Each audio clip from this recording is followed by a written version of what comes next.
Muito bom dia a todos. Eu acho que já deverão estar cansados destes bons... Não. Quem é que está bem disposto aqui? Levante lá o braço quem está bem disposto. Mesmo bem dispostos? Então, quem está assim bem disposto? Está tudo bem disposto? Muito bem. Muito bom dia a todos. É uma alegria e uma honra iniciarmos o nosso segundo dia de trabalhos. Vamos... nesta manhã começar e nesta sala com o tema 6, ideias e negócios nos territórios do interior, dinamizado pelo Ministério da Coesão Territorial. O painel seguinte vai ser moderado por Igor Lopes e, portanto, passaremos de seguida às políticas e incentivos para o desenvolvimento regional e valorização do interior. No entanto, é uma enorme honra poder contar com a presença da Sra. Secretária de Estado do Desenvolvimento Regional, Isabel Ferreira, que irá proferir a sua intervenção e por isso convidava todos a tomarem os seus lugares, iniciarmos esta manhã de trabalhos. Espero que todos já tenham tomado o seu cafezinho.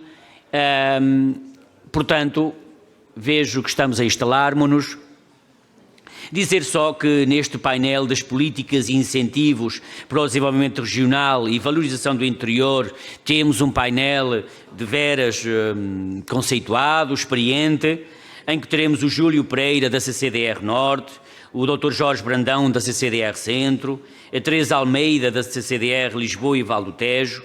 Sei que temos um representante do presidente da CCDR Alentejo, António Ceia da Silva, e José Apolinário da CCDR Algarve. Portanto, é um painel, como disse, experiente, um painel importante.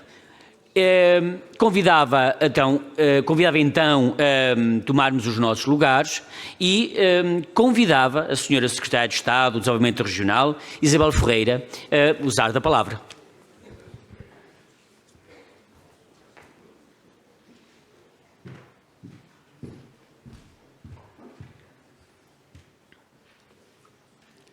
Muito bom dia. Bom dia a todos. Enquanto peço para colocarem aqui a minha apresentação, vou cumprimentar o Sr. Presidente da Câmara Municipal e agradecer mais uma vez toda a colaboração na organização destes encontros. Cumprimentar também a Comissão de Coordenação e Desenvolvimento Regional do Centro, na pessoa do Dr. Jorge Brandão, que também é parceiro nesta organização. Queria cumprimentar de forma muito especial todas as restantes comissões de coordenação e desenvolvimento regional, o Sr. Presidente do Algarve e os senhores vogais da CCDR Norte, a CCDR Alentejo e também a CCDR Lisboa e Val do Tejo. Cumprimentar todos. Cumprimentar também quer os empresários, quer as entidades do sistema científico e tecnológico, nomeadamente os laboratórios colaborativos, que também usaram da palavra, e cumprimentar todos os investidores e todos os que se juntam aqui a nós hoje. Eu queria falar-vos aproveitar para fazer um pouco um balanço daquilo que tem sido o Programa Nacional de Apoio ao Investidor da Diáspora, uma vez que tivemos a oportunidade nestes últimos tempos de desenvolver instrumentos de apoio, quer à mobilidade para os territórios do continente e, em especial, dos territórios do interior, mas também apoios ao investimento empresarial e apoios integrados ao emprego. Explique-me. Ok. Aqui? Imagino que é este aqui, com licença. Sim. Mas é que aqui não se está a ver. Só um segundo, então. Bom, já está. Ela já está a passar. Sim, está a passar, mas aqui não passa. Vou ver se consigo passar. Muito bem. Estava eu a dizer, então, que tivemos a oportunidade, nestes tempos, de desenvolver instrumentos que agora precisamos de consolidar, e divulgar cada vez mais para podermos aumentar também quer o número de candidaturas a estas medidas, quer também o mérito das candidaturas que são apresentadas. E começando precisamente pelas medidas de apoio à criação de emprego, eu destacava o programa Mais Coesa Emprego, que é um programa que apoia precisamente a criação do próprio emprego ou trabalhar... Deixe estar, não vale a pena, porque eu não vejo absolutamente nada. Só via se estivesse aqui, é que eu vejo muito mal. Portanto, dizia eu que esta é uma medida que apoia quer o emprego por conta de outrem e por conta própria e permitiu apoiar o salário de trabalhadores até 36 meses, tendo uma modalidade que é o Mais Coesa Emprego em territórios do interior, onde o apoio era maior e poderia... esta medida do Mais Coesa Emprego, para além de ser uma medida de apoio direto ao emprego, acaba por ser também uma medida de apoio ao investimento, uma vez que 40% das despesas com os salários do trabalhador poderiam ser também apoiadas para investimento neste programa. E, portanto, revelou-se sem dúvida um dos programas com a maior volume de candidaturas e nós tínhamos aberto até uma versão inicial com 90 milhões de euros de dotação. Tivemos uma procura a nível nacional de mais de 400 milhões de euros, o que levou também a um reforço desta medida. E, como eu dizia, este apoio, no caso dos territórios do interior, pode ir até um valor de quase 1.920 euros mensais e era pago na sua totalidade integralmente até 3 anos. Se a contratação fosse feita por este período máximo, estamos a falar de valores em territórios do interior de perto de 83 mil euros de apoio. Em termos das candidaturas da diáspora, que números é que nós tivemos? Nós tivemos 131 candidaturas. Destas 131 candidaturas foram aprovadas 45 candidaturas, o que, embora seja um número expressivo e interessante, também revela que é preciso fazermos ainda bastante capacitação de quem apresenta as candidaturas para que elas possam ter mérito, porque, como sabem, na utilização de fundos europeus só é possível disponibilizar esses apoios a candidaturas que são competitivas e que apresentam mérito. Portanto, tivemos 45 candidaturas aprovadas, o que corresponde a 4,5 milhões de euros de fundo solicitado e que permitiu a criação de 90 postos de trabalho. A maioria destas candidaturas são, de facto, em territórios do interior, portanto, e que permitiu a criação de 63 postos de trabalho. Esta medida, para além de ter, como eu dizia, permitido criar o próprio emprego ou contratações por conta de outra em empresas, também tinha uma parte dirigida às entidades da economia social. Este instrumento é um dos instrumentos que nós queremos dar seguimento agora com o arranque deste novo quadro comunitário, Portugal 2030, e já foi, no âmbito do Portugal 2020, como eu dizia, um instrumento bastante utilizado e com algum sucesso dentro da diáspora e que agora também seria importante, até com a ajuda de todos os gabinetes de apoio ao investidor da diáspora que foram criados por todo o país nas diferentes câmaras municipais, poder melhorar também estes números. Passando agora às nossas medidas de apoio ao investimento empresarial, Eu começaria com um programa que é o Programa de Apoio à Produção Nacional.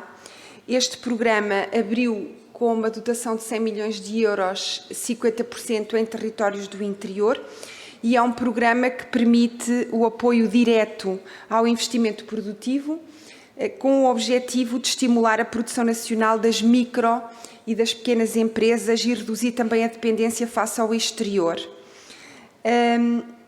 Os projetos cujos investidores apresentaram o Estatuto de Investidor da Diáspora tinham também majorações que eram diferentes, consoante os territórios, nomeadamente, ou na maior parte dos casos, 5 pontos percentuais, mas na região de Lisboa e Val do Tejo, uma majoração de 20 pontos percentuais.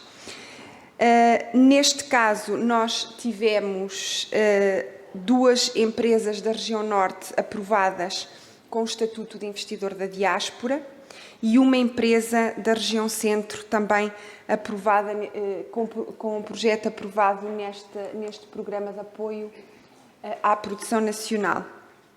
Só, enfim, por curiosidade, e também sendo que todos os projetos aprovados se tornam públicos e nós temos também um portal, o portal da transparência, onde qualquer cidadão pode consultar como é feita a aplicação de fundos em termos dos projetos aprovados. No caso da região Norte, temos uma empresa na área do alojamento turístico, que com este projeto manteve 3 postos de trabalho de um investidor de origem, o seu país de origem era Angola, e outros exemplos também aqui na região Norte, na área mais tecnológica, de desenvolvimento de portais web e de softwares também de automatização de processos de negócio, neste caso um investidor oriundo do Reino Unido, e no caso da empresa apoiada na região Centro, na área também do turismo e de origem igualmente do Reino Unido. Uma outra medida de apoio ao investimento empresarial destinada também à diáspora foi a inovação produtiva. A inovação produtiva é um instrumento que apoia precisamente o investimento empresarial e, neste caso, nós reservamos uma dotação financeira específica para os investidores da diáspora. Neste caso, nós tivemos 2 avisos abertos, um em 2020 e outro em 2021.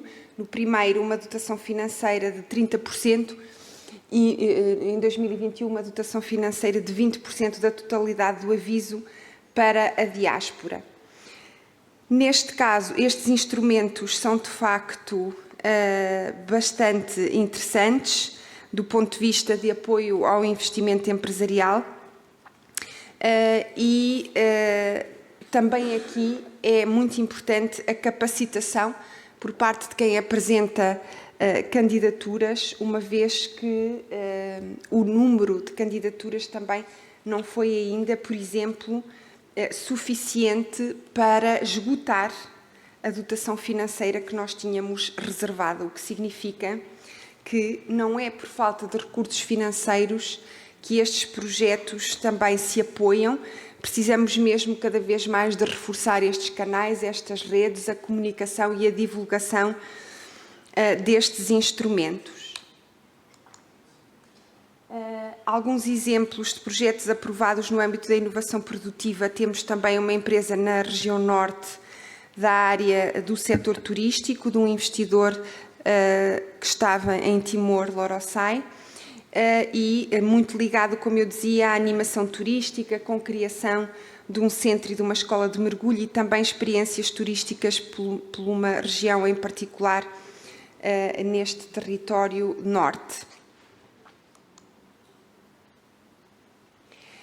Neste caso, os apoios à inovação produtiva, como eu dizia, havia num primeiro aviso uma dotação de 110 milhões de euros com 30% reservado para a diáspora e depois continuou também nos avisos seguintes e queremos, de facto, dar continuidade a esta medida e, por isso mesmo, aproveitava para informar que é possível já todos os investidores que estiverem interessados neste instrumento em particular fazerem o seu registro de pedido de auxílio para esta componente da inovação produtiva, onde também já é necessário que indiquem o local onde pretendem fazer o vosso investimento, se é nomeadamente em territórios do interior, porque quando abrirmos os avisos agora no âmbito de Portugal 2030, também o iremos fazer já com avisos diferenciados para os territórios do interior e para o resto dos territórios e também com dotação financeira reservada para quem apresenta estatutos, o Estatuto de Investidor da Diáspora e, portanto,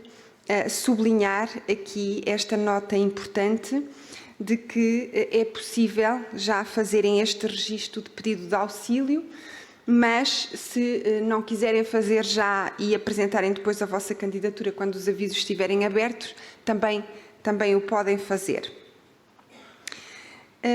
Existe também um instrumento que é o Programa de Captação de Investimento para o Interior. Neste caso, é especificamente para projetos que se localizem em territórios do interior e que reúnam cumulativamente uma série de requisitos, nomeadamente no que diz respeito ao investimento global, ser igual ou superior a 10 milhões de euros e criar um número de postos de trabalho diretos igual ou superior a 25. No entanto, existem algumas exceções para estes números, existem alguns investimentos em que estes indicadores não são tão elevados nem tão exigentes, se tiverem outras características. E uma das características é precisamente serem projetos de investidores da diáspora. Isto é, se houver candidaturas no âmbito e com o Estatuto de Investidor da Diáspora atribuído, então este Estatuto de Programa Especial de Interesse para o Interior pode ser atribuído, mesmo que o valor do investimento ou o número de postos de trabalho não seja tão elevado.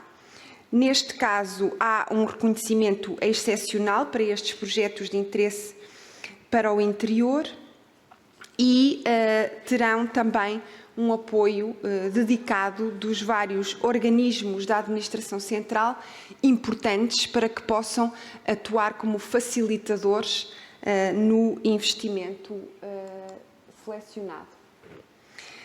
No que diz respeito aos apoios para a mobilidade, nós temos e criámos a rede de espaços de coworking e de teletrabalho no interior. Esta rede conta com 89 municípios, 21 na região norte, 35 na região centro, 19 no Alentejo e 14 na região do Algarve. E disponibilizam vários lugares para as pessoas que querem trabalhar também, mais uma vez, por conta própria ou que trabalham por conta de outrem e muitos destes espaços têm inclusivamente já assinados protocolos com empresas que colocaram os seus trabalhadores neste regime de trabalho remoto ou de coworking nesta rede que existe de norte a sul do país. Portanto, pode ser também, ou podem ser também espaços atrativos para a nossa diáspora poder utilizar.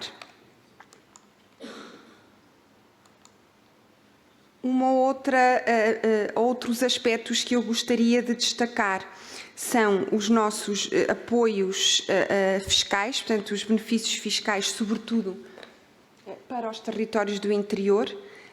Existem benefícios fiscais diferenciados no que diz respeito às famílias, mas eu destacaria aqui os benefícios fiscais que existem para as empresas e com uma grande mudança agora nesta Lei de Orçamento de Estado para 2023, em que o reforço do tecido empresarial das empresas que se instalam em territórios do interior conta com uma taxa reduzida de IRC, quer para pequenas e médias empresas, quer para empresas de pequena e média capitalização, de 12,5%. Até aqui era para os primeiros 25.000 euros de matéria coletável e agora, em 2023, duplicou para os primeiros 50.000 euros de matéria coletável.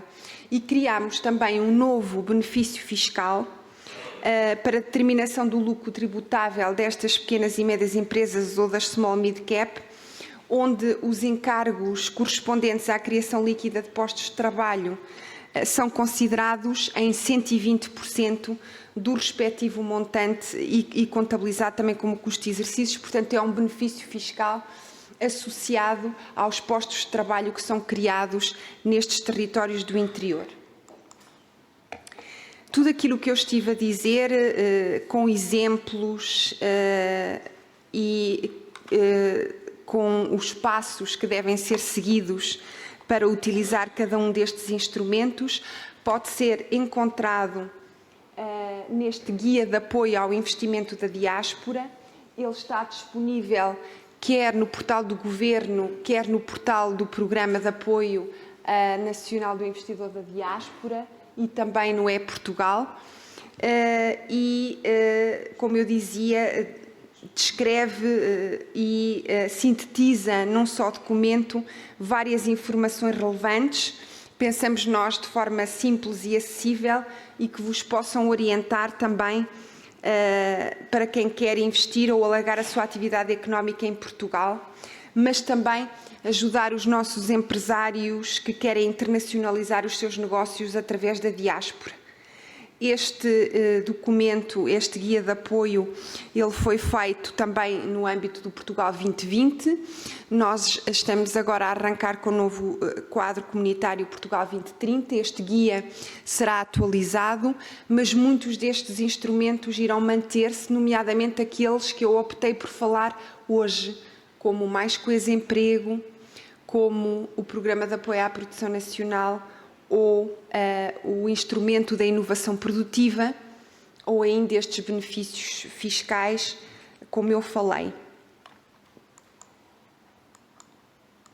Queria também destacar os programas de incentivo à mobilidade de pessoas, nomeadamente o programa Regressar.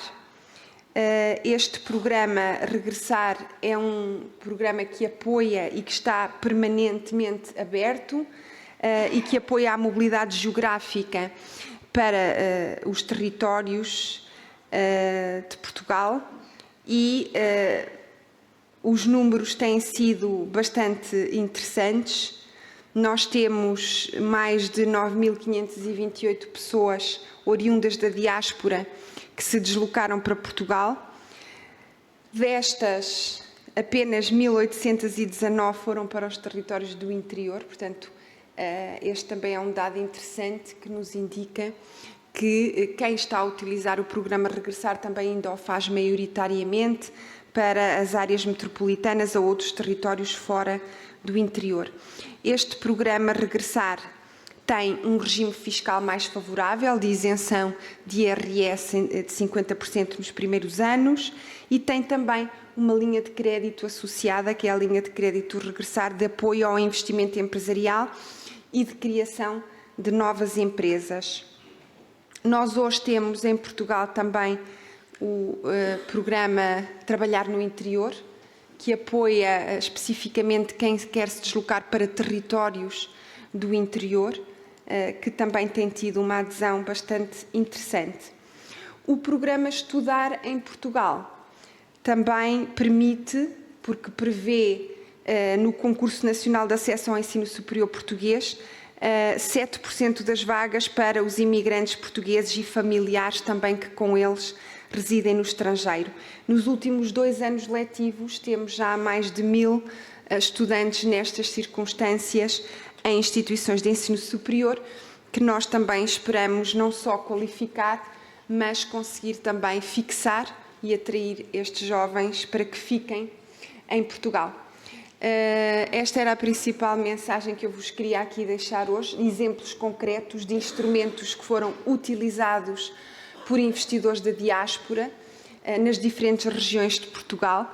Todos estes documentos que eu estive a dizer, como eu quero sublinhar, estão disponíveis no nosso portal do Governo e também a Secretaria de Estado do Desenvolvimento Regional estará sempre disponível para esclarecer e encaminhar qualquer investidor da diáspora que queira mobilizar este programa que foi criado pelo Governo, o Programa Nacional de Apoio ao Investidor da Diáspora, precisamente para atrair investimento para Portugal, mas também para utilizar os canais da diáspora para internacionalizar os produtos e os serviços das nossas empresas. Muito obrigada.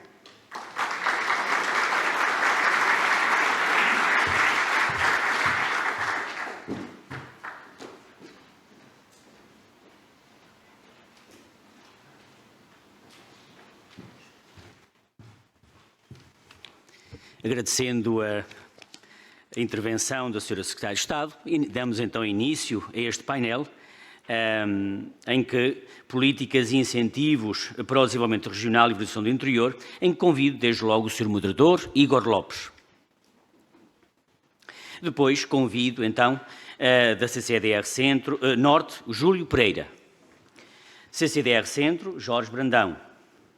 CCDR Lisboa e Vale do Tejo, de Teresa Almeida, o seu representante, e da CCDR Alentejo, representante António C. da Silva, e da CCDR Algarve, representante José Apolinário.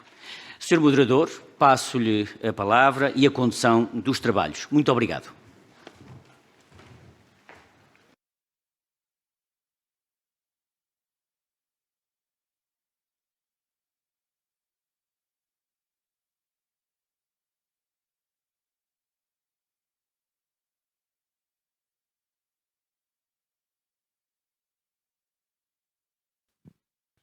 Sim. Olá, muito bom dia a todos. É um prazer estar aqui convosco. Obrigado também a todos os participantes aqui deste painel.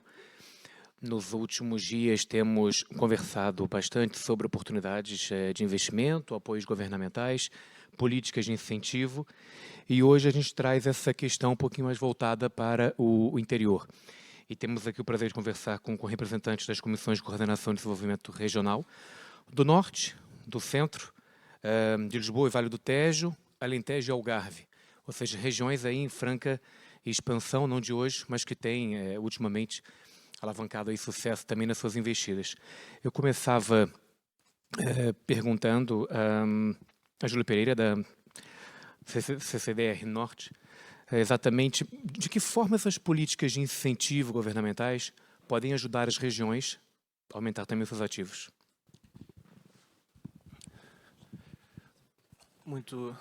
Ups, não sei, está funcionando? Sim. Ok. Muito bom dia a todos. Cumprimentar o Sr. Secretário de Estado e, em seu nome, também todos os presentes e todos os colegas do painel. De facto, a questão dos incentivos, portanto, é fundamental para concretizar, digamos, as estratégias territoriais, neste caso concreto. Na região Norte, portanto, a região Norte tem, digamos, é a região do país com maior dimensão populacional, 3,6 milhões de habitantes, está no top 30 das regiões europeias, portanto, em termos de dimensão populacional, e é também uma região, digamos, que tem uma característica de forte matriz industrial, portanto, é a 11ª região da União Europeia, a 27, portanto, com maior emprego industrial. E, naturalmente, dentro da região Norte há diversos territórios, não é? E, em particular, há o território da baixa densidade, que corresponde a 80% do território onde estão localizadas 20% da população, portanto, cerca de 723 mil habitantes. Apesar de estar concentrada apenas, portanto, esses 723 mil habitantes, também é uma região que consideramos que tem potencial e, portanto, a diversos níveis. Na vertente mais turística, portanto, há um conjunto de características que a região tem, desde logo, portanto, a vertente há 2 classificações de património mundial, portanto, Fauscoa e Douro Vinheteiro, há 2 reservas da biosfera, também reconhecidas pela Unesco, e, portanto, pronto, para além das questões da gastronomia, etc., portanto, que já são portanto, aqui habituais. Mas é também uma região, digamos, com um potencial forte também ao nível industrial. Aliás, tem havido uma localização empresarial com bastante significado nos últimos anos. Só para dar o exemplo, portanto, há um conjunto de empresas que aproveitaram também, digamos, em termos de localização, as possibilidades que vários dos municípios foram concretizando em termos de espaços de acolhimento empresarial já de geração mais recente. E, portanto, por exemplo, na região norte, o Programa Regional aprovou 32 espaços de acolhimento empresarial, equivalente a cerca de 37 milhões de euros, mais de 37 milhões de euros, em espaços de acolhimento empresarial que permitiram, portanto, criar um espaço, portanto, melhorar, ao fim e ao cabo, a melhoria do contexto empresarial que permitiu depois este tipo de acolhimento empresarial que temos vindo a apoiar. O Sr. Secretário de Estado já falou de vários exemplos, portanto, nós fizemos também sistema de incentivos dedicados especificamente aos territórios do interior, portanto, alguns avisos dedicados especificamente, digamos, aos territórios do interior, quer no S-Inovação, SIDT, mesmo da Investigação e Desenvolvimento, e, portanto, e depois aqueles instrumentos que a Sra. Secretária de Estado também já se referiu. Na nossa perspectiva, quer dizer, é um passo, claro que são sempre territórios que nas últimas décadas têm contado com regressão demográfica. É difícil sempre reverter estas tendências pesadas, mas em alguns casos começamos a notar que nos últimos anos, apesar de tudo, não o saldo natural, que esse, por exemplo, agora de 11 para 21, de 2011 para 2021, regrediu em muitos deles, embora haja boas exceções também, há uma outra boa exceção também no interior, mas depois há uma tendência que, apesar de tudo, pode ser interessante, que é o saldo migratório, apesar de tudo, embora de forma leve, em alguns casos, começa a ser positivo. O que nos dá alguma esperança de, ao fim e ao cabo, começar a inverter um bocadinho esta curva do declínio demográfico dos espaços do interior. Obrigado. Obrigado, que é uma luta constante também dos municípios, né, das autarquias, em relação ao poder local.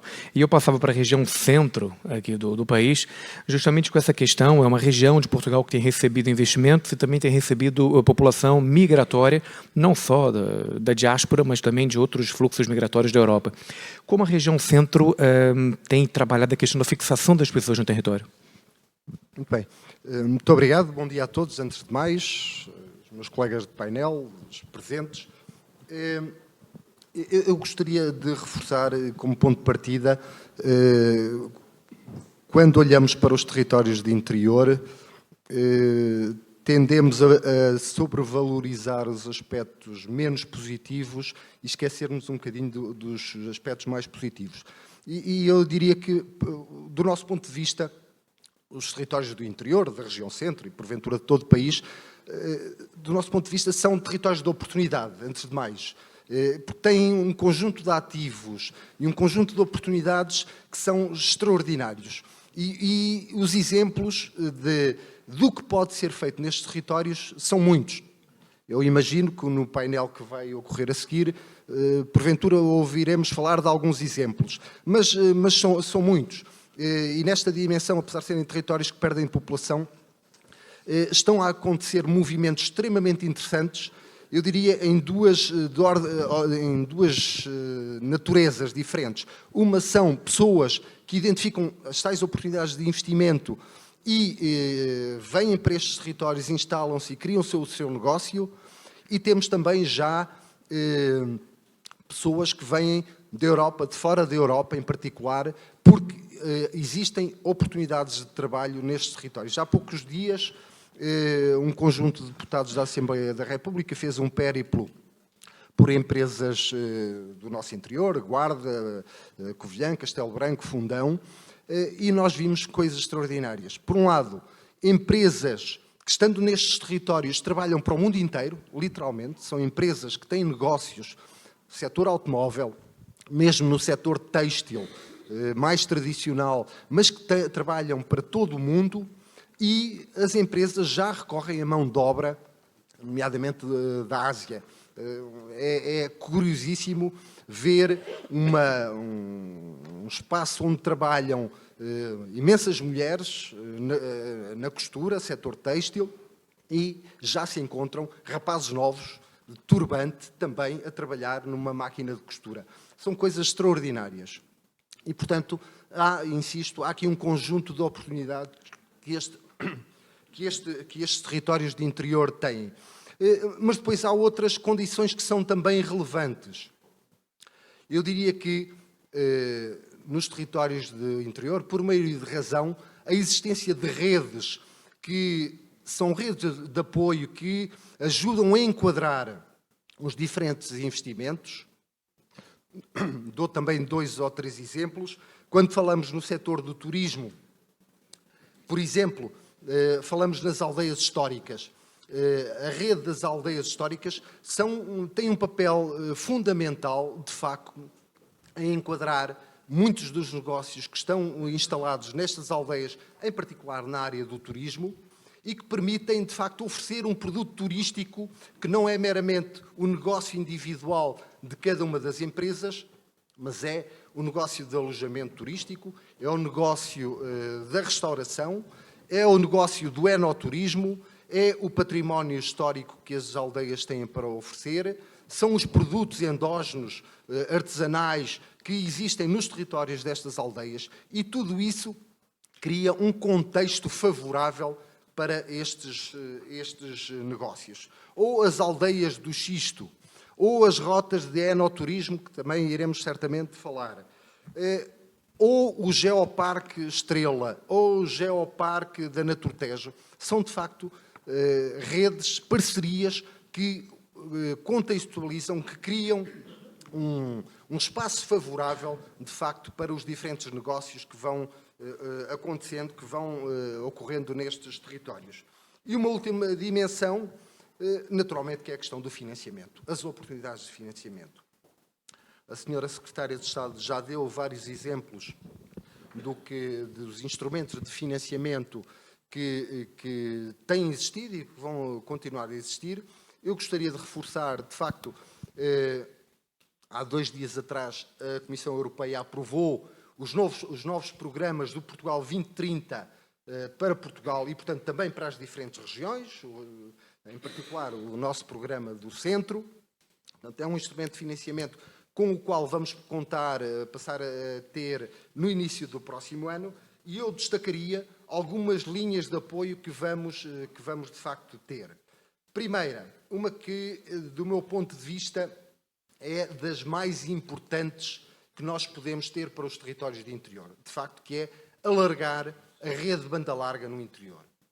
Do nosso ponto de vista, mais importante do que as acessibilidades rodoviárias e outras, é, de facto, nós dispormos em cada vila, em cada aldeia, em cada pequeno lugar do interior, haver condições de conectividade para que as empresas, as pessoas, possam desenvolver as suas atividades.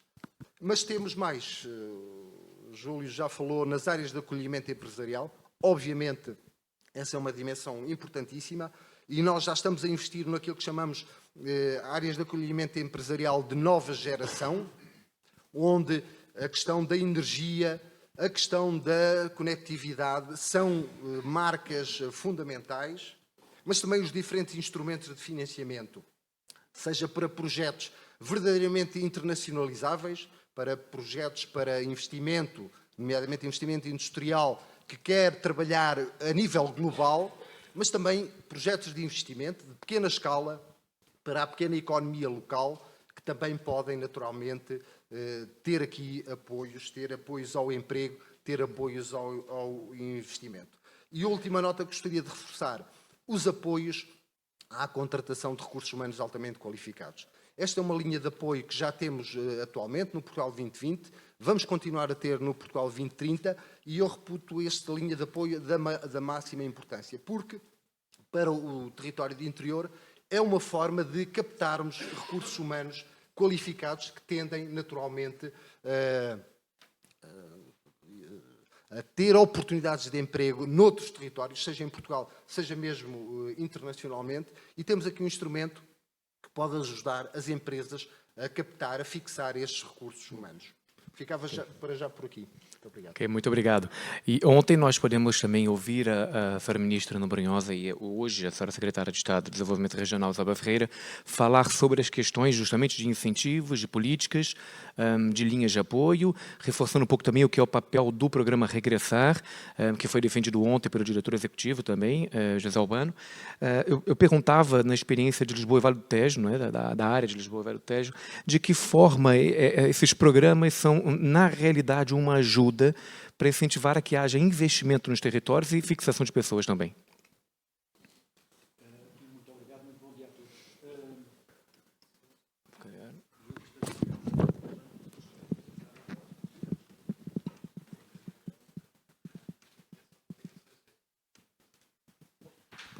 Obrigadíssimo, muito bom dia a todos. Muito obrigado pelo convite. De facto, essa questão do alargamento das capacidades de investimento e dos apoios ao investimento que são proporcionados hoje pelos mecanismos que temos ao nosso dispor é fundamental, do nosso ponto de vista, para que haja associada a esta oferta uma procura mais exigente.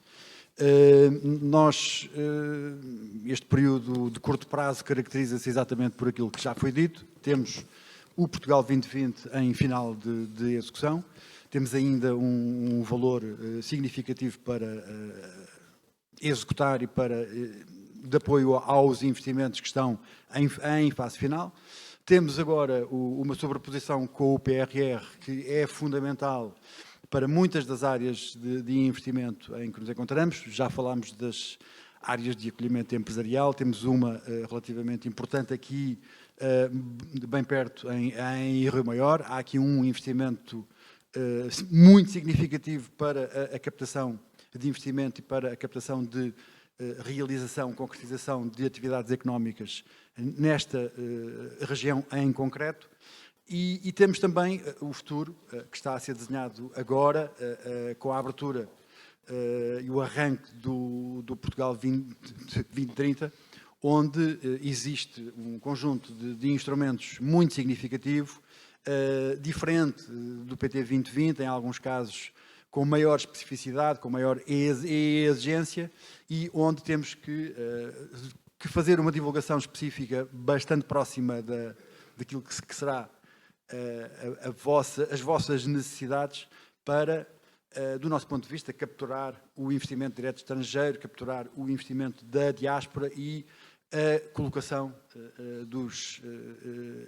destes recursos humanos altamente qualificados, que são muito necessários ao nosso tecido produtivo, nomeadamente através do Escolab, que já falámos, através de centros de incubação e também de infraestruturas tecnológicas que temos apoiado ao longo do Portugal 2020 e que há a necessidade de dar continuidade a esses investimentos. Portanto, esta é, de facto, o cenário, não é, que temos hoje pela frente e que motiva aqui a nossa intervenção para uma dinamização mais ativa e mais a favor daquilo que são as necessidades de investimento da nossa diáspora e também do nosso tecido produtivo a nível nacional e a nível regional.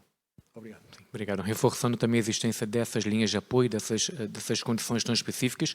No caso do Alentejo, que opinião tem sobre o papel das CCDRs na promoção e na ajuda em que as empresas e as pessoas possam se candidatar a essas linhas de apoio e possam efetivamente fazer com que elas se concretizem e sejam reais nos territórios?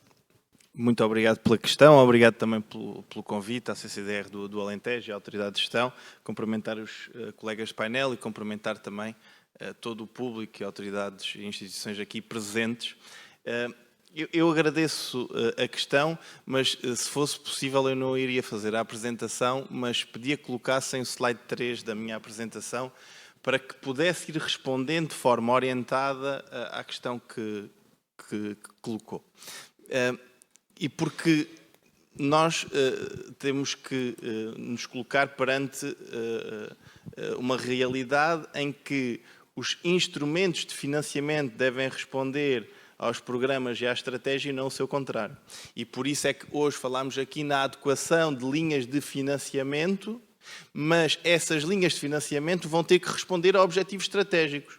Em primeiro lugar, do país e depois de cada uma das regiões. Os colegas anteriores já aqui trouxeram e bem as especificidades, quer de alguns instrumentos, quer de algumas respostas que acabam por ser também transversais, mas que em cada região acabam por ter a sua moldura. Ora bem, eu gostava de poder focar, e porque já aqui foi dito, no próximo ciclo de programação. Porque eu acho que traz essa exigência. Todos nós temos as nossas agendas diárias muito carregadas com aquilo que é a execução deste quadro comunitário. Muitos de nós temos nas nossas equipas pessoas que acompanham projetos do Plano de Recuperação e Resiliência, mas estamos também muito empolgados com aquilo que é o próximo ciclo de programação. E, de facto, este é um instrumento que responde a uma estratégia e que dá corpo a alguns programas. Já falámos hoje aqui do Programa de Investimento da Diáspora, como também do Programa para a Valorização do Interior. Estes instrumentos são peças muito importantes, são peças de Lego que se vão cozendo e que no final têm que resultar em, diria, outputs positivos para os territórios. Nós temos uma circunstância que ainda assim, e já hoje foi falado aqui de demografia, é diferente. E por isso é que a captação de investimento é tão necessária em zonas como, em áreas como o Alentejo, que perdeu, por exemplo, 7% da sua população nos últimos 10 anos. E essa deve ser o nosso principal combate, e nós temos que perceber qual é que é o mix de política que responde a este desafio, que é o desafio das nossas vidas e é o desafio demográfico. E eu pedi só para colocar este slide aqui, porque um dos domínios que tem que necessariamente ser abordado, eu não digo de forma diferente, mas com outra intensidade nos nossos territórios, é a inovação. E a inovação tem que, de alguma forma, também ser orientada. Já aqui foi falado, por exemplo, na incorporação necessária de recursos altamente qualificados, e eu dava também um detalhe com incorporação de valor no tecido das pequenas e médias empresas. É muito importante que se perceba que as pequenas e médias empresas têm que também ter aqui instrumentos, como têm também na inovação. Isto é, nós temos um déficit no nosso programa atual, que percebemos que existe pouca adesão do tecido empresarial naquilo que são os programas e os instrumentos de inovação. E por isso eu acho que é um objetivo comum partilhado entre a Secretaria de Estado, o Ministério e também todas as regiões. Nós podemos também incorporar valor com a inovação no nosso tecido produtivo e até para o tecido produtivo de base local. Mas eu gostava de poder falar de forma breve, porque teremos que necessariamente privilegiar o espaço para o debate, naquilo que são os domínios de especialização do Alentejo. Porque nós hoje vimos aqui também não só explicar aquilo que fazemos, mas também apelar àquilo que é um investimento nos domínios em que nós nos queremos especializar, em que existe saber, conhecimento e existem, sobretudo, ativos territoriais fortes no Alentejo.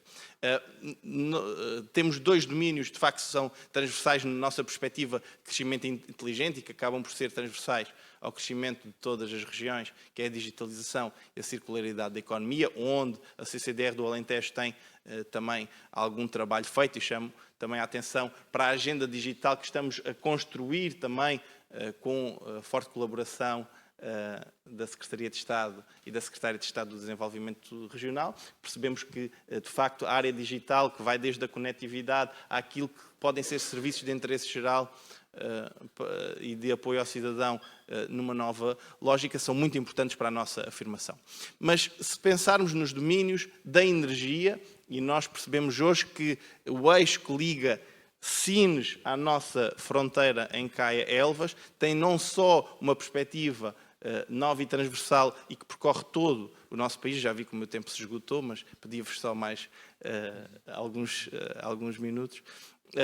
Tem hoje uma perspectiva e um potencial enorme. E com isso, todas as questões relacionadas com a mobilidade e com a logística, e o Alentejo hoje é de facto um território com esse potencial, mas em que é necessário incorporar inovação e criação de valor. E terminava, e porque acho que este slide acaba por ser representativo, com uma grande notícia para o território português, mas seguramente para o Alentejo, que foi a escolha de Évora como capital europeia da cultura em 2027, e de facto isso é uma exigência e uma obrigação naquilo que é a estruturação do ecossistema cultural, em que todas as associações, em que todas as instituições do território vão ter que procurar inovar na forma como oferecem não só políticas, como serviços a todo o território. Porque o difícil no conseguimento destas perspectivas de desenvolvimento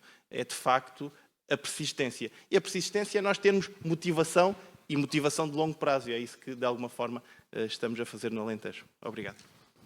Verdade. E todas essas políticas, esses incentivos, essas experiências visam a dois pontos comuns, que é o desenvolvimento regional e o crescimento populacional, que pode, obviamente, auxiliar a que essas regiões tenham uma atualidade diferente do que temos hoje.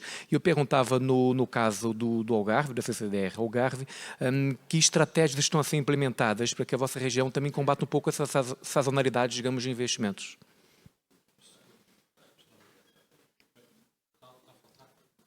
Acredito que sim. Sim, sim.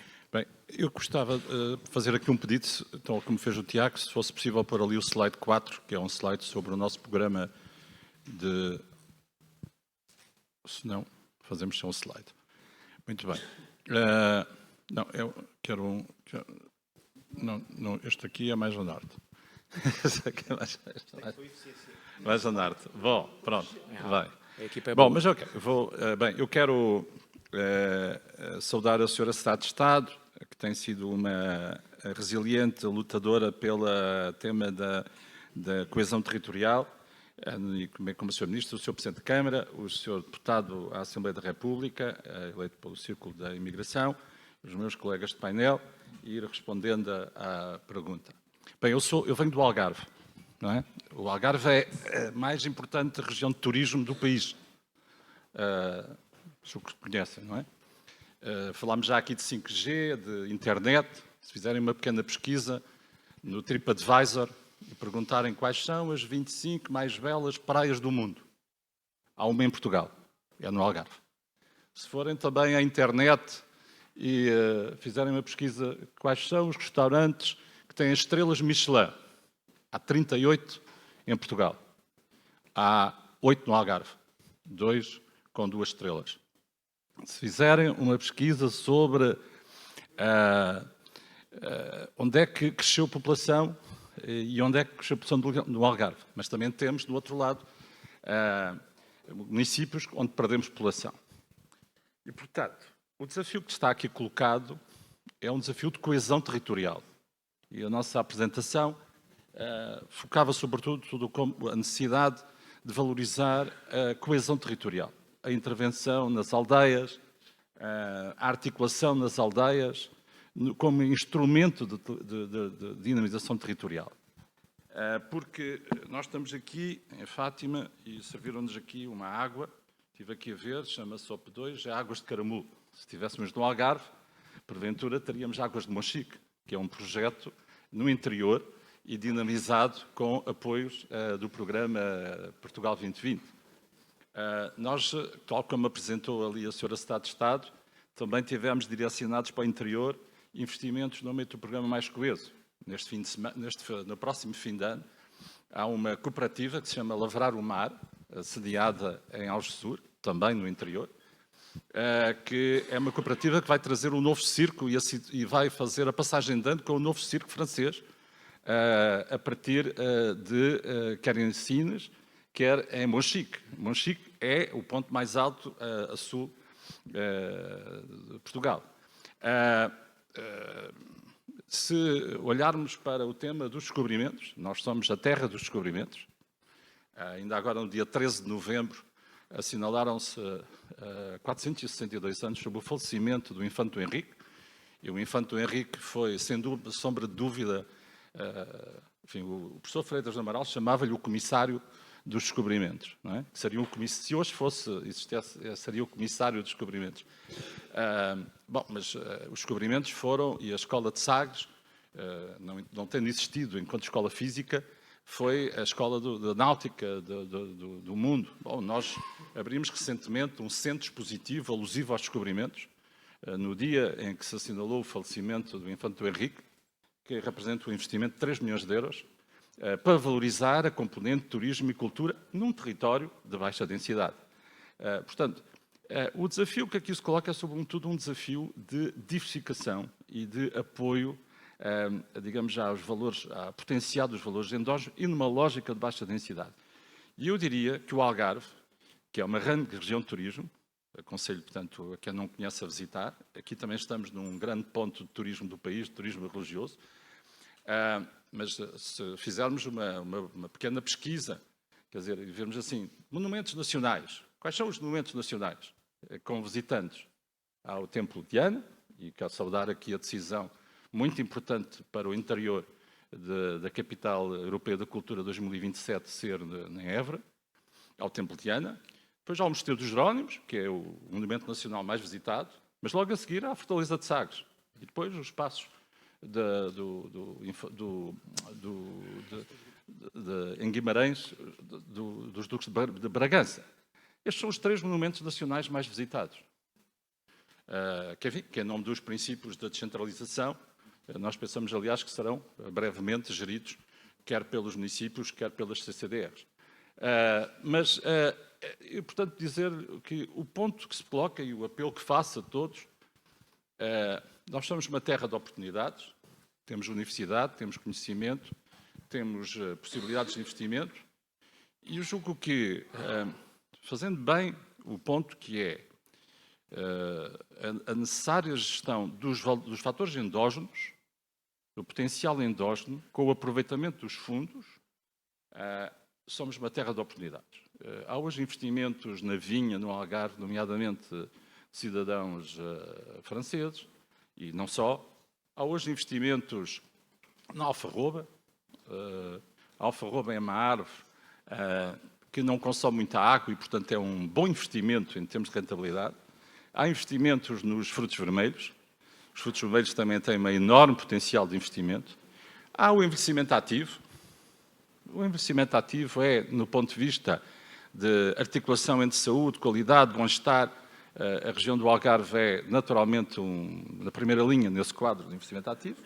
E queremos também valorizar mais a componente da economia do mar sustentável, porque a economia do mar sustentável tem no Algarve condições ímpares para o seu desenvolvimento. E, portanto, são estes os desafios que se colocam em relação a uma região como o Algarve, uma região, repito, que é conhecida pela sua notoriedade e pela sua capacidade de resposta em termos de turismo, mas tem todo um contexto de respostas em termos de valores endógenos que convida a viver com qualidade e a qual convida a investir. Desafios importantes. E eu sei que já avançamos um pouco na hora. Eu só ia pedir um último desafio aos senhores, na mesma ordem de intervenção que temos seguido até agora, que pudessem, há muitos investidores, há muita população nos assistindo neste momento, ou presencialmente, ou também através dos canais disponíveis, em alguns segundos, quais são as principais linhas de atração da região que defende neste momento, para o ano que vem, no caso. Obrigado. Duas dimensões que há pouco referi, portanto, por um lado a região norte, de facto, globalmente, portanto, é a região que digamos, maior dimensão populacional, com forte de tradição industrial, é também a que tem, digamos, a região mais exportadora, portanto, do ponto de vista da região norte, globalmente, são essas as dimensões. Do ponto de vista, digamos, dos espaços de baixa densidade, tem algumas destas dimensões, é evidente que depois tem outras, desde logo a qualidade ambiental. Já salientei também, portanto, as dimensões de património mundial, quer em termos culturais, quer em termos ambientais. Há uma que eu gostaria de acrescentar em relação à intervenção inicial, que tem a ver com a questão portanto, da vertente do mercado transfronteiriço. No caso da região norte, 50% do fluxo de passageiros entre Portugal e Espanha, portanto, do continente, portanto, 50% dos fluxos de passageiros entre Portugal e Espanha no continente, portanto, transitam em fronteiras da região norte, portanto, há uma forte ligação, sobretudo, entre a região norte e a Galiza, que dá um mercado de proximidade que é um potencial muito significativo, sobretudo até nos territórios do interior. E depois, portanto, há um conjunto, de facto, também de investimentos que ajudam a materializar, digamos, esse potencial. Eu iria referir, por exemplo, nós temos, por vezes, a percepção de que no interior há muito investimento dos municípios, é verdade que os municípios têm um papel aqui fundamental, mas dos 2,2 mil milhões de euros investidos no interior da região norte, que foi neste período de programação entre 2014 e 2020, agora, que está a concluir agora, portanto, ao fim e ao cabo até 2023, no atual período de programação, portanto, grande parte dos recursos estão a ser investidos por empresas, quer dizer, portanto, nos sistemas de incentivos, que há pouco falamos, sobretudo, digamos, naqueles de maior dimensão, sistemas de incentivos às empresas, mas também há aqui um programa muito importante que tem uma expressão muito significativa nos territórios do interior, que tem a ver com a questão, do apoio à qualificação da produção agrícola, que é através do atual PDR e o futuro PEPAC. Portanto, ao fim e ao cabo, na vertente da agricultura também, há mais de 400 milhões, 444 milhões de euros investidos.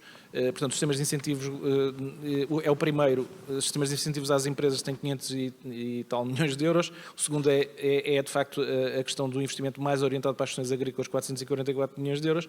E depois, outro aspecto muito importante é a vertente da formação de recursos humanos, com cerca de 390 milhões de euros. Portanto, apesar de tudo, há aqui um conjunto muito significativo de investimento em fatores que são essenciais para a convidada destes territórios. Obrigado. Ok, muito obrigado. Eu sei que temos muito conteúdo, temos pouquinho tempo agora, pedir que os senhores, de forma muito breve, também fizessem as suas considerações. Obrigado. Sim, de uma forma muito simples, eu destacaria dois aspectos em linha com o que disse já anteriormente. Primeiro, uma região com ativos relacionados com o território extremamente interessantes e importantes, património natural, património cultural e depois atividades agroindustriais que produzem produtos de elevado valor e que, associados ao setor do turismo, permitem ter produtos turísticos de elevada qualidade, que podem atrair e já estão hoje a atrair turistas de todo o mundo, verdadeiramente. Cada vez mais temos turistas da Austrália, dos Estados Unidos, do Brasil, de facto, porque encontram na nossa região produtos que são únicos a nível global e uma outra dimensão, de facto, relacionada com as nossas cidades, a existência de pequenos centros de inovação associados às universidades, aos institutos politécnicos, que articulam de uma forma muito intensa com o tecido económico e, portanto, são espaços muito interessantes também para a localização de investimentos em áreas mais tecnológicas. Estas duas áreas muito fortes. Obrigado. Ainda relativamente ao tema e de acordo com aquilo que foi ou que está estabelecido para o Portugal 2030, temos de facto aqui uma aposta nas linhas de financiamento mais substanciais e dedicadas aos investimentos das empresas, as áreas do ID, investigação e desenvolvimento, onde temos fundos financeiros muito significativos e uma aposta decisiva no sentido de manter os apoios e continuar a apoiar as atividades relacionadas com as áreas da biotecnologia, das biociências, das ciências biomédicas, também nas áreas que têm sido estas as tradicionais, os tradicionais apoios da região de Lisboa, porque há uma saudável cooperação entre a academia e as empresas destas áreas, com a localização de importantes centros de investigação na área quer da farmacêutica, quer das biociências, e, portanto, há aqui uma continuidade destes apoios, bem como, depois, a diversificação para a digitalização, que é outro setor importantíssimo de futuro para o investimento empresarial e a internacionalização com vista à exportação e capacidade a exportação das empresas a nível da região. Ok, obrigado. Obrigadíssimo. E eu passava muito rapidamente, por favor, a Alentejo e Algarve, duas grandes regiões. É muito rápido, até porque já o fiz na primeira intervenção e por isso as principais apostas foi o slide que passei. Focava só de forma muito rápida 3 abordagens inovadoras integradas que vamos ter.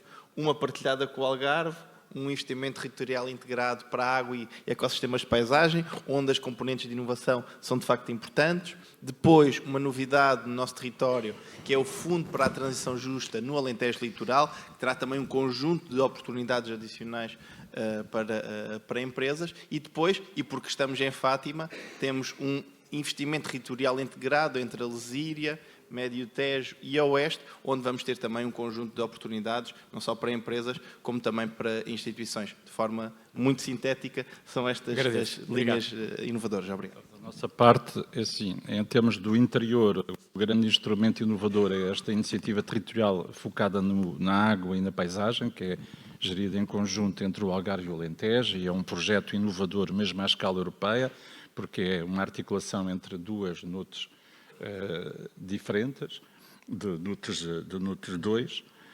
Depois, o outro ponto aqui, a nossa aposta também no digital, como aliás é transversal a outras regiões do país, e uma aposta também em relação aos investimentos ligados à energias, à utilização de energia solar e à economia do mar, nomeadamente em termos de energias das correntes marítimas e das ondas, no sentido de aproveitar aquilo que são os potenciais de região em termos de economia do mar sustentável. Muito obrigado. Muito obrigado. Agradeço imensamente os participantes deste painel pelo contributo, também ao público que nos assistiu até agora.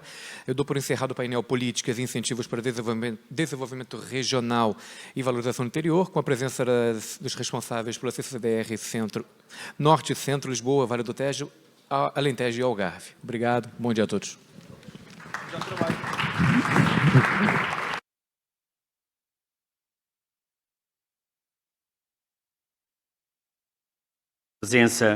Agradeço a presença dos nossos ilustres convidados e, Sr. Moderador, alerto, e é um pedido, nós temos até às 11h30. Portanto, às 11h30 iniciamos o grande painel no auditório, com a presença de diversos convidados, mas também a doutora Elisa Ferreira. Como tal, chamávamos para esta mesa redonda oportunidades, ideias e testemunhos. O Sr. Manuel Lemos, da empresa Online, que dizem que está atrasado, mas que virá. O Sr. Miguel Torres, da Minha Terra.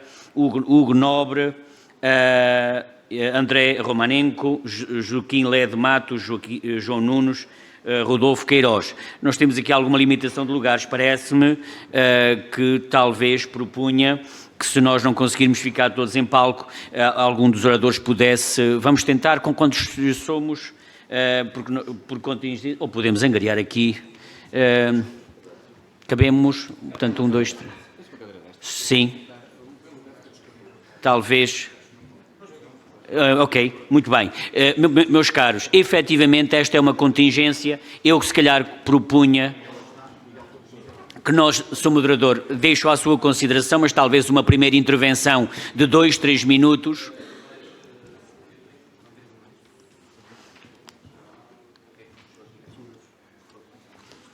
Sr. Moderador, eu deixo à sua consideração, mas talvez uma intervenção de 2, 3 minutos e depois alguma discussão, porque efetivamente eu tenho que assumir, nós temos esta contingência. 11h30 vamos ter que acabar. Pronto, mais uma vez bom dia a todos. Com o avançar do tempo, precisamos ter uma dinâmica diferenciada. Nós temos aqui alguns minutos para partilhar também as vossas experiências, que é algo que enriquece sempre o debate, né? Iniciamos então essa mesa redonda, oportunidades, ideias e testemunhos. Eu começava pela experiência de Miguel Torres, da Federação Portuguesa das Associações de Desenvolvimento Local. Que tipo de experiências tem acontecido na relação entre o que é a política de atração de investimentos, da política de ações no território e essa atração de investimentos que a gente tem discutido ao longo do dia, com linhas de apoio governamentais e também o próprio papel da diáspora nesse incentivo. Peço desculpa, deixa o microfone. Obrigado.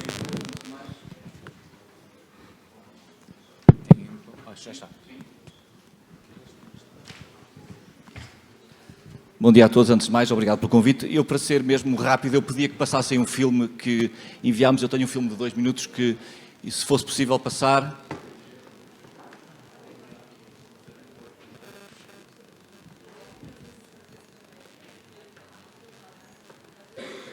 É possível colocar o filme?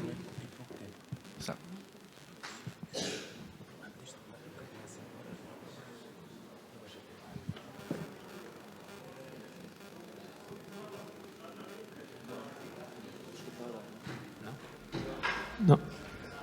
É outro conteúdo. É outro filme. Este também fica bem.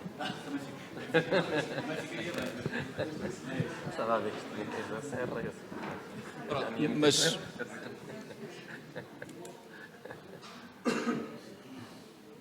É porque, de facto, o filme responde a grande parte das questões que me colocou. Mas pronto, já está a começar. Já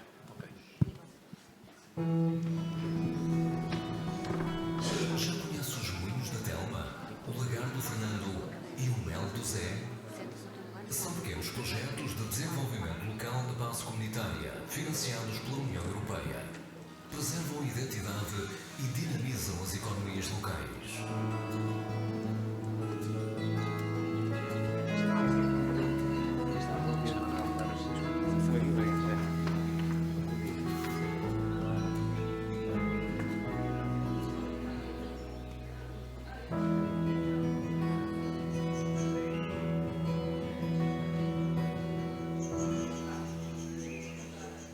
Estes são projetos que fazem a diferença, tantos e tão diversificados, pequenos mas impactantes na vida das pessoas e dos territórios, criam emprego e dinâmicas de trabalho em rede. Projetos inovadores integrados em estratégias de desenvolvimento em todo o país. Projetos que nascem nos territórios, apoiados por grupos de ação local. Parcerias que há mais de 30 anos atuam numa lógica de proximidade, promovendo o trabalho em rede, a inovação e a cooperação. Projetos com identidade e coração que tornam sonhos realidade. Iniciativas que contribuem para a coesão do país. E foi assim que a Telma, o Fernando e o Zé concretizaram as suas ideias e contribuíram para o desenvolvimento dos seus territórios. Mas também o Ivo, a Luísa, o Paulo, a Leonor, o Sereno, a Teresa, o Vítor, o Luís, a Mafalda, os Cachola e tantos outros. Desenvolvimento local de base comunitária pelas pessoas e para os territórios. Eu diria que este vídeo resume de alguma forma aquilo que é a metodologia prática da Federação Minha Terra e do JGAL que representa. Nós temos 58 organizações no país inteiro, que cobrem 94% do nosso território e que, como este vídeo aqui diz, temos uma lógica de proximidade ao território e às pessoas e às comunidades que permite tratar as pessoas pelo nome. E essa lógica, e isso de tratar as pessoas pelo nome, de estarmos permanentemente ligados ao nosso território, sejam eles parceiros públicos e privados, porque de facto os GAL são elementos de mediação entre o público e o privado, representam mais de 3.500 organizações a nível nacional, é um conjunto de redes que de facto tem esta lógica de ligação ao território, que nos permite estar próximo das comunidades, por exemplo, e estar próximo do ponto de vista até da aplicação das políticas públicas. Aquilo que a senhora Secretária de Estado aqui muito bem anunciou, falou no início da sua intervenção, são, por exemplo, o projeto Mais Coeso ou o projeto S2E. Os GAL foram responsáveis por fazer chegar esses projetos às comunidades e receber as suas candidaturas.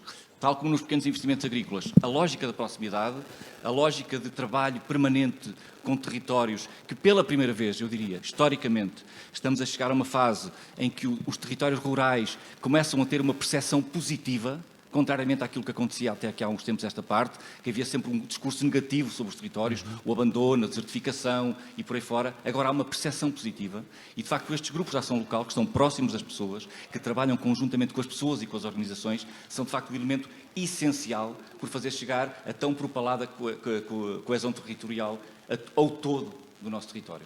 E, portanto, eu diria que somos um parceiro essencial nessa mediação entre públicos e privados para fazer chegar os diferentes investimentos, as diferentes possibilidades de investimento ao todo o território, esteja ele sediado em cada um destes territórios ou esteja na diáspora, porque é essa lógica de mediação que tendemos a fomentar. Ok, muito obrigado. E nessa política também de tornar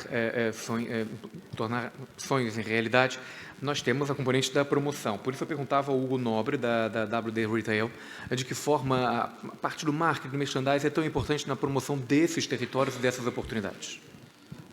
Muito boa tarde a todos. Desde já obrigado pelo convite e antes de lhe responder a isso, vou só, e também porque temos aqui possíveis investidores da diáspora, e no seguimento do que o Dr. Jorge Brandão disse há pouco, quando fala-se de interior, fala-se em fatalidade, ou associa-se a fatalidade. Isto não tem que propriamente ser assim, e vou-lhe responder exatamente a isso, e dar o meu testemunho enquanto pessoa e enquanto empresa que criei. Eu fui formado numa universidade do interior, portanto sou da Covilhã, na Universidade da Beira Interior, portanto existe conhecimento no interior. Eu, em conjunto com mais 2 pessoas, criámos a empresa no interior, portanto, na Covilhã, e com o apoio de linhas de apoio da CCDR do Centro, SI2E e da Comunidade Intermunicipal, SI2E e PAPN, tivemos um incentivo para industrializarmos a nossa ideia de negócio e a nossa área de negócio, libertando assim capital para hoje, para termos em 7 anos passado de 25 metros quadrados para hoje 4.000 metros quadrados de área de produção. Portanto, de 3 pessoas para 30 pessoas empregadas. E isto acho que é um exemplo que o interior não é uma fatalidade. Obviamente que eu depois tive que sair do interior e com os pés percorrer o mundo. Porque isso todos temos que fazer e não nos podemos confinar a um único território ou a uma única região. E nós promovemos não territórios, mas poderemos também, porque temos a capacidade de fazer stands, por exemplo, para as feiras e exposições, e já o fazemos, mas promovemos as marcas no ponto de venda. E marcas, hoje em dia, internacionais.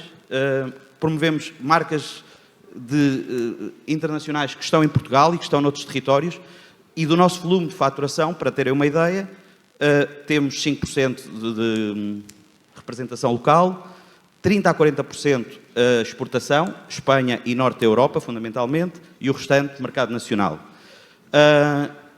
E da indústria tradicional, que se poderá já aproximar muito do que é a indústria 4.0, que é como uma carpintaria ou publicidade, impressão de grande formato, incorporamos nos últimos 2 anos a digitalização e a tecnologia e a incorporação de soluções digitais dentro de expositores que vemos nos supermercados, que vemos nas lojas, como montras digitais, e que conseguimos, a partir da Covilhã, gerir os conteúdos destas marcas, não só em Portugal, mas já em Espanha também. Portanto, e aquilo que mais prazer dá é quando visito alguns clientes, ou potenciais clientes, me dizerem que, mas isso é tudo feito a partir da Covilhã. Hoje, a globalização e a tecnologia permite-nos fazer tudo a partir do único ponto. Sou testemunha porque vivo lá, então. Diga? Sou testemunha porque vivo lá. Exatamente. Portanto, esta é a mensagem que também queria passar e que, antes de falar de problemas, falar nas oportunidades e nas potencialidades que é possível, a partir de uma região do interior, trabalhar para o mundo e capacitarmos os nossos negócios. A isto também os territórios têm que olhar e desenvolver-se como uma marca e desenvolver aquilo que eu acho que, sendo eu formado na área do marketing, desenvolver uma estratégia que eu costumo chamar e que existe e que se domina assim, que é a competição.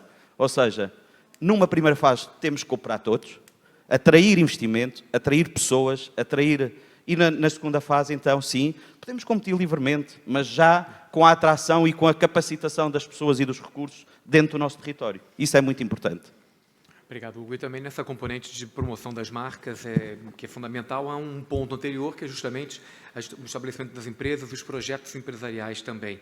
E eu perguntava ao André Romanenko, do Laboratório Colaborativo de Montanhas de Investigação, que tipo de trabalho é desenvolvido nesse sentido?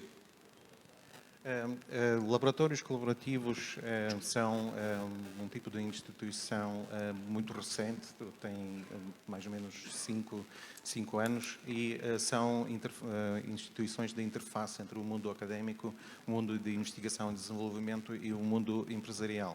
Portanto, nós achamos que, para além da iniciativa empresarial, para além das oportunidades, para além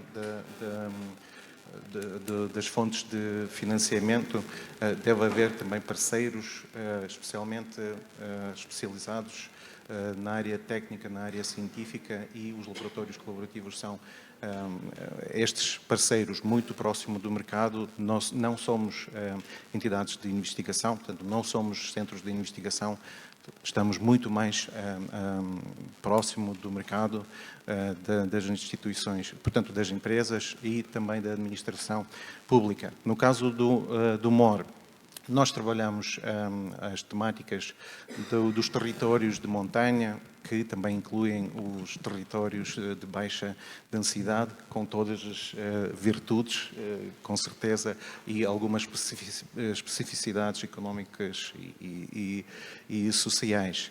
E, portanto, a nossa abordagem é multidisciplinaridade, trabalho em rede com outros laboratórios colaborativos. No país existem 41, neste momento, alguns especializados nas tecnologias muito específicas, outros laboratórios colaborativos são mais transversais, como o nosso. Por exemplo, no nosso caso, trabalhamos a cadeia de valor quase toda. Começamos na produção primária, na agricultura, depois a agroindústria, portanto, a indústria transformadora, património, turismo e bem-estar, e obviamente temos uma área transversal, mais transversal, de indústria 4.0 e também de negócios e gestão. Portanto, o trabalho em rede tem esta capacidade para potenciar projetos, reduzir os riscos técnicos e tecnológicos e aumentar a taxa de sucesso dos projetos empresariais no país e fora do país também. Obrigado. E essa questão da taxa de sucesso tem muito a ver também com os produtos que são referência de regiões, né?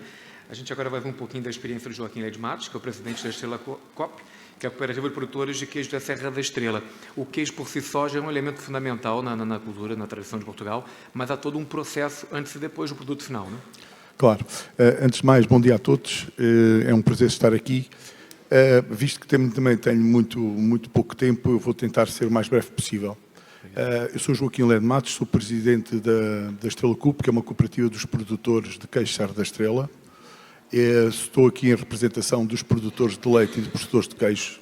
Estamos a falar de um produto endógeno, um produto único no mundo, que se é feito com o leite de uma ovelha única no mundo, uma raça autóctone, que é a raça bordoleira ou churamudegueira, podemos designar como raça Serra da Estrela, onde tem aqui a parte toda de fonte de rendimento através da produção de animal, estamos a falar do leite e do borrego, e obviamente também aqui da produção deste queijo de excelência. Nós estamos, obviamente, queremos, obviamente, atrair investidores para esta fileira do queijo Serra da Estrela. Estamos a falar, obviamente, de uma exploração agropecuária. Eu tenho e trouxe-vos, não trouxe, obviamente, muitos exemplares, mas tenho aqui que foi resultado de um programa até apoiado pela CCDRC, portanto, do centro, com 15 parceiros, onde promovemos os queijos DOP da região centro. Estamos a falar do queijo da Beira Baixa, estamos a falar do queijo Rabassal e, particularmente, o que me traz aqui é o queijo Serra da Estrela, e é um modelo técnico de desenvolvimento que tem aqui, obviamente, pressupostos técnicos, de recursos humanos, tecnológicos, para como é que podem instalar, e ajuda, obviamente, aqueles que já estão instalados e aqueles que se querem instalar, obviamente, nesta atividade agropecuária, e é um modelo técnico e económico para a produção do leite e queijo, e também tem a sua integralidade, portanto, o queijo Serra da Estrela DOP. Mas eu quero vos trazer, sobretudo como tenho pouco tempo, como referi, como é possível e pegar no potencial de valor endógeno, territórios de oportunidade, e vou pedir que coloquem então um vídeo que é 1 minuto e 43 segundos, salvo erro, não é? Do queijo Serra da Estrela. E vou-vos dar aqui um exemplo de como é que nós conseguimos unir a inovação tecnológica a um produto que é o queijo, um produto que a sua manufação é artesanal, não é? Tradicional, que tem história, está ligado à geografia, ciências de natureza e, claro, também tem uma componente físico-química. E vou-vos dar aqui um exemplo como é que é investir no território, pegando num produto artesanal, recorrendo à inovação tecnológica, e vou-vos apresentar este exemplo. Se faz favor, coloquem o filme do queijo Serra da Estrela. Agradecia.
Espero que tenham gostado.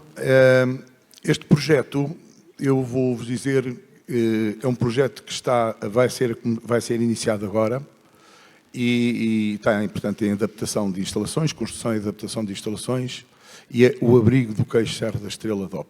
O que é que permite? Permite-vos proporcionar uma experiência sensorial, cultural, únicas, estimulando os vossos 5 sentidos humanos, com recurso à inovação tecnológica, realidade virtual 360 graus, com um conceito visit-friendly.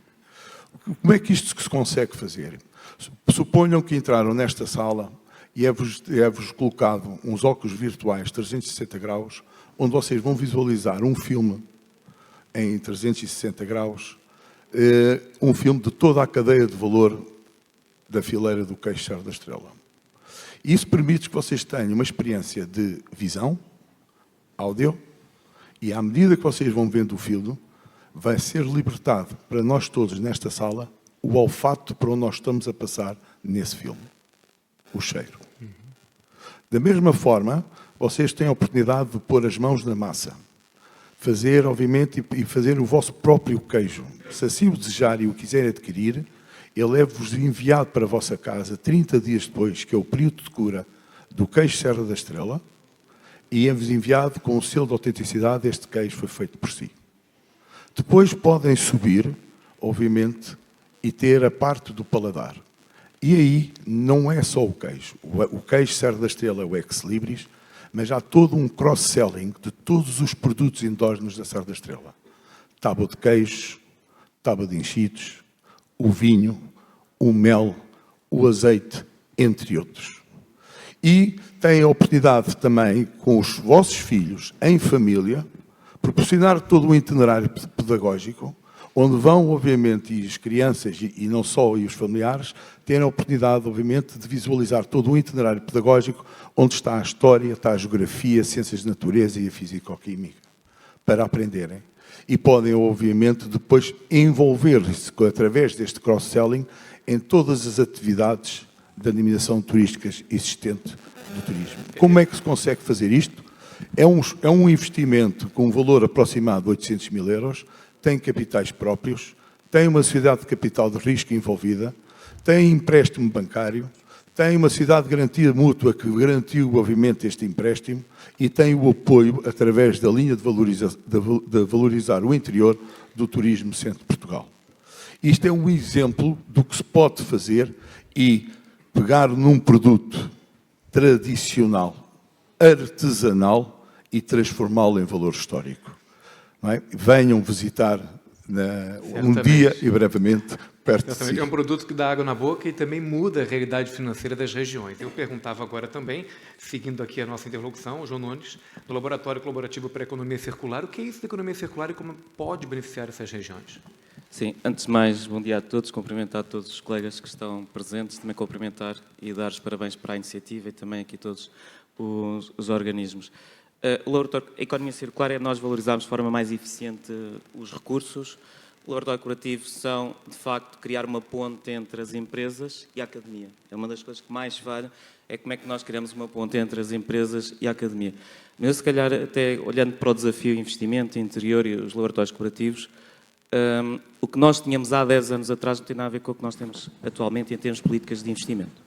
Eu ando há 10 anos e sei o que era há 10 anos em termos de ter instrumentos de investimento e de financiamento e como é que era olhar para o interior como uma oportunidade e não, se calhar, como uma utopia. Pronto, há 10 anos era muita utopia, hoje é realidade e hoje é presente.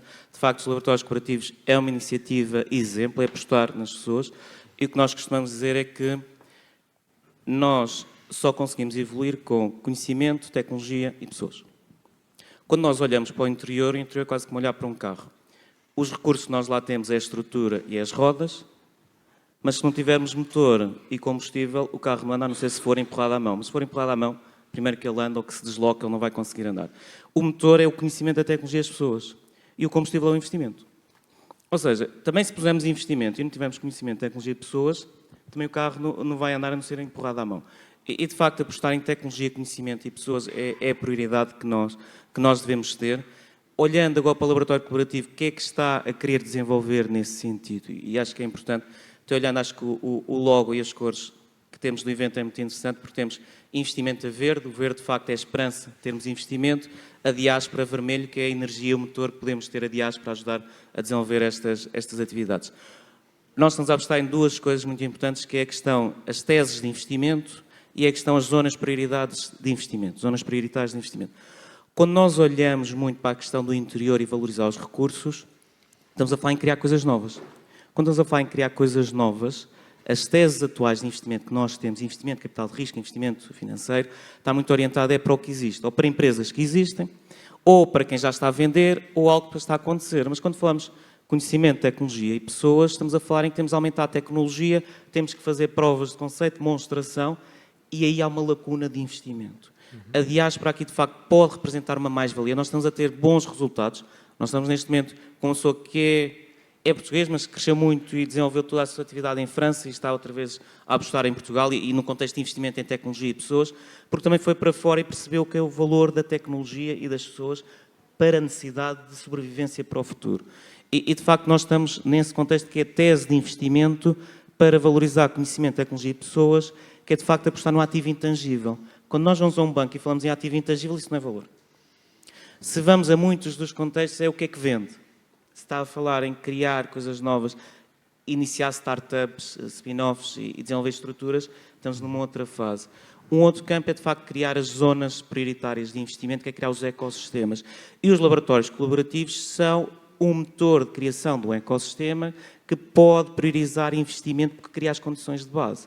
E, de facto, aqui em termos finais, também quero deixar tempo para termos para podermos só em termos finais, em nota, de facto, ainda bem que não está cá, que assim eu posso fazer, porque normalmente quando uma pessoa está deste lado e está um político, a tendência é cumprimentar o político, fica bem. E não estando aqui a professora Isabel Ferreira, assim eu posso fazer, que eu sinto mais à vontade, porque não é para estar a agradá-la, é de facto para reconhecer. A professora Isabel Ferreira é de facto um exemplo, vem do interior, bases de conhecimento e tecnologia, e chega à política, e a política e o sistema da política não muda as pessoas, normalmente muda as pessoas, e de facto o profissionalismo, a dedicação e o rigor com que ela faz é de facto um mérito, e também nós do outro lado da mesa também devemos reconhecer as pessoas que se dedicam, que chegam à política e que a política não as transforma. Normalmente a política transforma as pessoas, e de facto a professora Isabel Ferreira não se transformou pela política, pelo contrário, transmitiu o seu valor, profissionalismo. Esta era a minha nota final, como ela não estava presente, já o faço. Se estivesse presente, não o queria fazer para não parecer que estava a ser simpática, mesmo num sentido de reconhecimento do seu trabalho, toda a equipa, a estrutura e do Ministério em si também, como ele todo. E obrigado também a todos e aos colegas. Obrigado pela intervenção. Eu parti agora para outro tema que também já partimos das experiências empresariais, o queijo, e agora chegamos aqui ao vinho. Eu conversava com o Rodolfo Queiroz, que é o presidente da direção da Comissão Vitivinícola da Beira Interior. Qual o futuro e o papel da enologia no interior de Portugal? Bom dia a todos. Muito obrigado pelo convite. O setor dos vinhos, não só na Beira Interior, mas em Portugal, creio que no agroalimentar é um exemplo, porque tem feito um caminho nos últimos 20 anos, 25 anos, um caminho extraordinário de sucesso. Nós, em concreto, na Beira Interior, a nossa região, que é uma região que apanha 20 concelhos, grosso modo, o distrito de Castelo Branco e grande parte do distrito da Guarda. Os vinhos da Beira Interior há 20 anos não eram conhecidos. Hoje em dia, felizmente, as coisas estão a mudar. Nós hoje em dia vendemos cerca de 30% dos vinhos para exportação. Estamos a crescer quase 50% este ano. Porque, pronto, também temos gente que acredita no interior, porque o interior, ser do interior não é estar lá atrás das pedras, ser do interior tem conhecimento, como aqui já foi dito. Temos produtos únicos, o vinho da Beira Interior é também ele um produto único. Porquê? Porque tem um terroir diferente. Portanto, o que é o terroir? São o solo, o clima, as castas. Tem castas que só existem na Beira Interior e hoje em dia, para vender qualquer produto, tem que ser diferenciado, mas tem que ter qualidade e, portanto, nós tendo essas duas vertentes,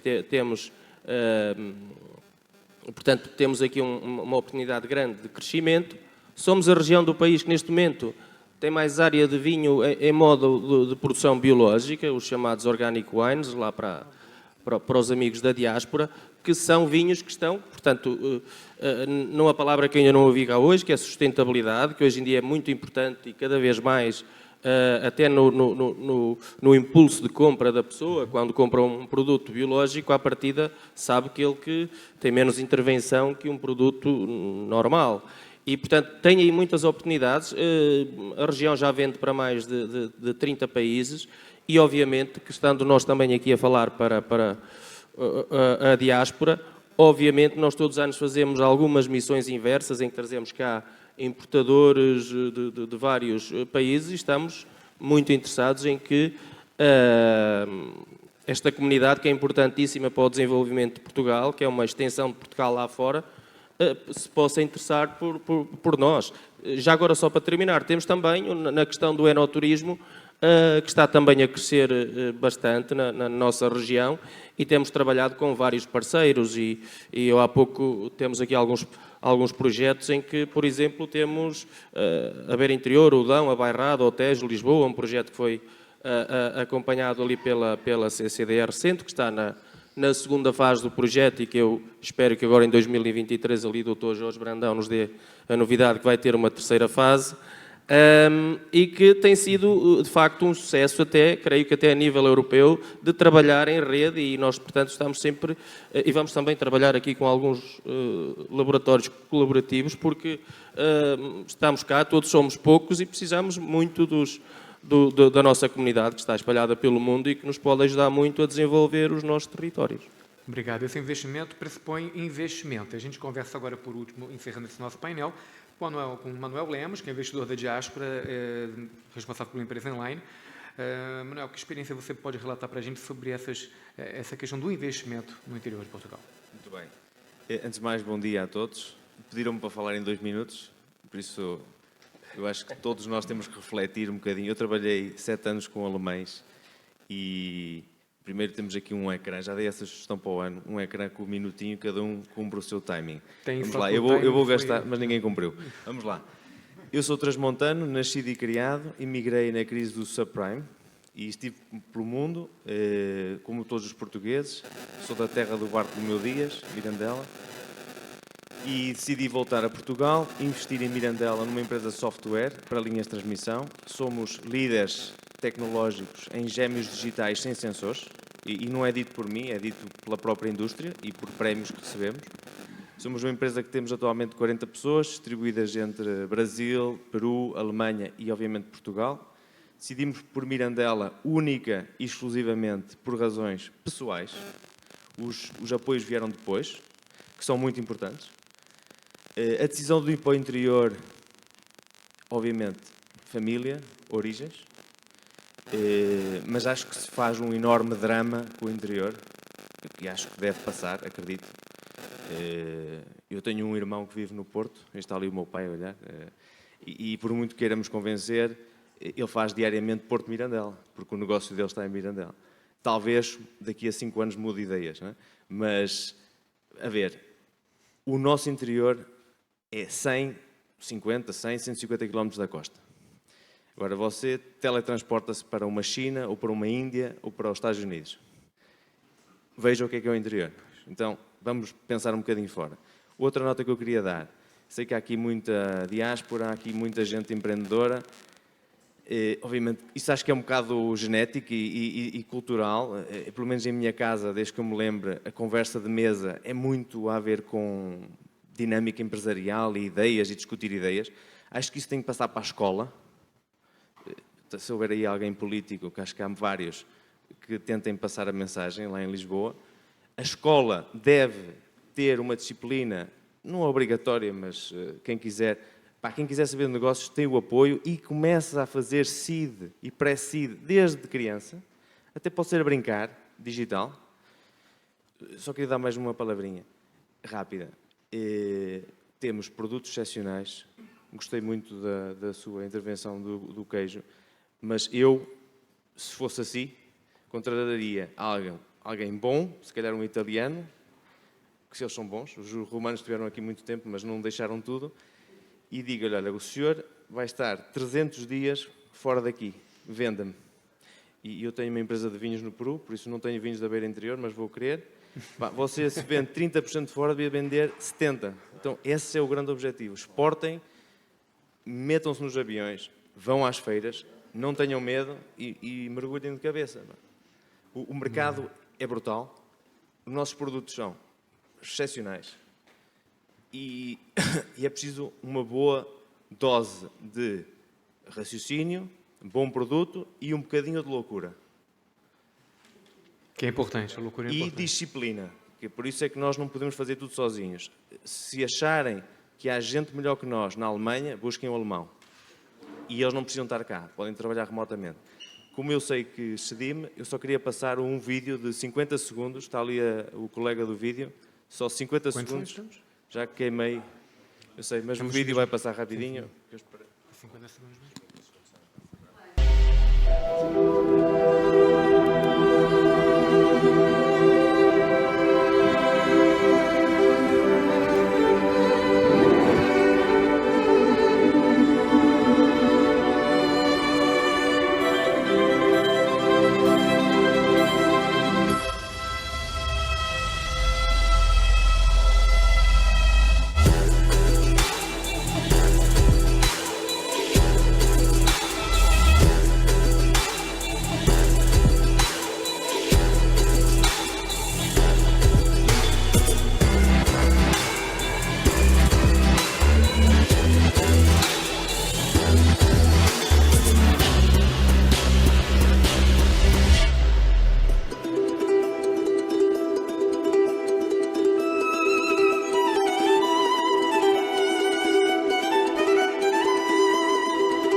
Obrigado. E com essa última apresentação, a gente dá por encerrado este painel. Agradeço imensamente aos participantes pela troca de experiências nesse curto espaço de tempo. Obrigado.